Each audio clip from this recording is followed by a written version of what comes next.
కేంద్ర ప్రభుత్వం commercial gas cylinder మీద ₹195.50 అదనంగా పెంచింది. మొన్ననే 24 రోజుల క్రితం ₹115 పెంచింది. అదేవిధంగా డొమెస్టిక్ సిలిండర్ కి అయితేనేమో ₹60 పెంచింది.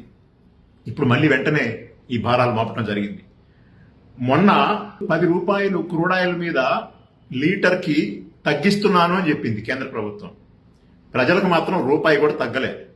ఆ ₹10 ఎవరికంటే బడా పెట్టుబడిదారులకి, బడా కార్పొరేట్లకు మాత్రమే అది వర్తించింది.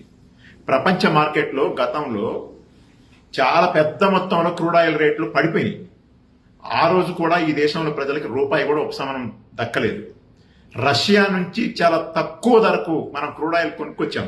ఆ రోజు కూడా రూపాయి మన దేశ ప్రజలకు తగ్గలేదు.